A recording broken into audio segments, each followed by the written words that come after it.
Taurus is a Venus ruled sign. I think that very strongly supports the wave of good or at least better art, like better cultural creation. It's very art for art's sake. And when you look at the last time we had a Jupiter-Uranus conjunction in a Venus-ruled sign, which was early 70s, a lot of great music literally got invented then. Like it was good for art. And then, the Jupiter-Uranus conjunctions also have a political dimension, right? Like Occupy was not primarily an aesthetic movement, even though we've also got that. And so, I think it'll probably do a couple things. One thing that I hope it will do that's within the realm of possibility is a radical pragmatism, right? Like, let's get the food and the energy sorted.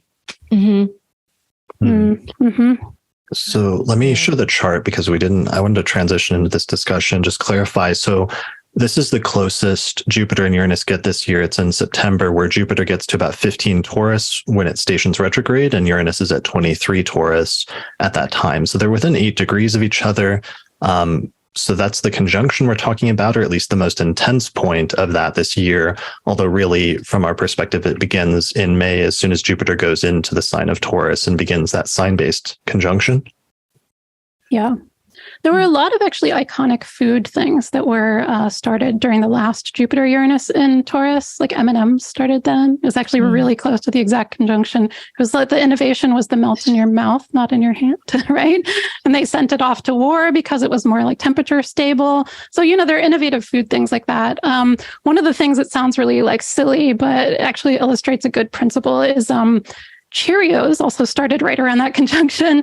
And, but they had started like the process of cereal extrusion, like a little bit before that. But then like Cheerios came in and like became the one that was remembered as the iconic one. And so I think there may be a parallel here where Uranus has already been going through Taurus. It's already been innovating some of these things, but then Jupiter comes through and like someone takes really good advantage of that or does something a little better with that. And that's the one that sticks. Like, I'm not saying I'm a Cheerios fan. I'm just saying the principle. It's also hilarious. We can all agree that Cheerios is the most rebellious cereal.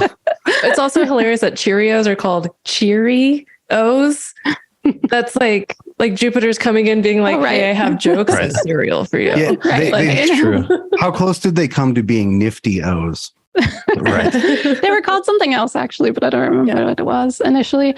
But the other thing that I love that I hope we'll have more repetitions of is the last time that Jupiter and Uranus were in Taurus, although granted Saturn was there too, I believe, was the implementation of the 40-hour work week with overtime pay otherwise became national, right? And it was literally like the innovation is more leisure time. It is more time to slow down. And be kind of a human being, not doing, and I love that. I hope we do more of that. Being a Jupiter and Taurus person. But, I think that's a great catch. Like, if we're talking about Jupiter coming in to confirm things that Uranus has been working on in Taurus, Uranus has absolutely been working on, a labor movement for the last several years. And so I think that's a really good call. Some parallel to that is a really good call. Well, and the other piece I love about that is it actually 2 Jupiter cycles prior, when Jupiter was also in Taurus, that first started being implemented. I think it was the Adamson Act for railroad employees. So just interstate railroad employees. But then later with the Jupiter and Uranus together, it was like a bigger innovation, right? So I'm hoping for more of that. I know there's like movements around like the 4-day work week and things like that. So I like that idea because it's sometimes so hard to sort of typify Jupiter and Uranus and Taurus because they have some antithetical qualities. But I do think like the innovation is rest is pretty perfect. Yeah, and as you mentioned, the last example of that is interfered with very strongly by Saturn. And it's also, it was in 1941. So kind of almost everything except Cheerios is just about war. And the M&Ms. Oh, and the M&Ms. Speaking of Jupiter conjunct Uranus, some of my favorite natal examples of that are Steve Jobs, the founder of Apple Computers, who had Jupiter conjunct Uranus in the sign of Cancer. Interestingly, he unveiled the quote unquote think different ad campaign on August 8th, 1997, which was also a Jupiter Uranus conjunction. So think different as a slogan for Jupiter Uranus, I think is a significant one. Well, let me just jump in with one thing. And that's what I was talking about with like the Jupiter Uranus starts a cultural wave.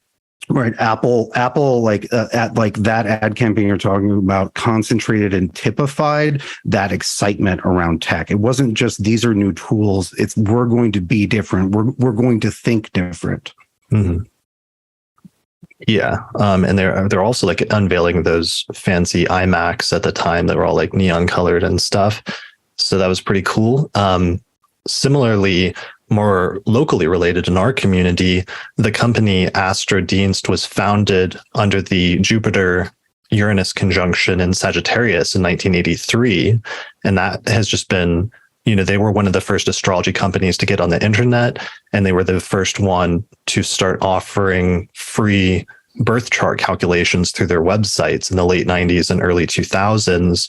And that was just a huge technological game changer for astrologers that has influenced a whole generation of astrologers since then. I mean, I think we all started calculating charts on astro.com, right? 100%. Yeah, absolutely. Yeah, so that's huge. And then another one that I found last night is Tim Berners-Lee also has a Jupiter-Uranus conjunction in Cancer, the same one that Steve Jobs had. And he was the founder of the World Wide Web. And he came up with the whole idea. He actually proposed the idea while he was working at CERN in Switzerland in 1989. And he made the first proposal within days of the first Saturn-Neptune conjunction, where it was that Saturn-Neptune-Uranus conjunction that was in Capricorn. And he made a proposal for what would become the World Wide Web to his boss. And what was funny is there's like the original proposal paper still exists, and it has a note scribbled from his boss that says that the proposal was vague but exciting. And I loved that as a Uranus, Neptune, Saturn conjunction, vague but exciting. And then it turns into the World Wide Web. Jupiter Uranus conjunctions and technological innovations are major themes. So I would expect something like that coming up this year with that Jupiter Uranus conjunction in Taurus.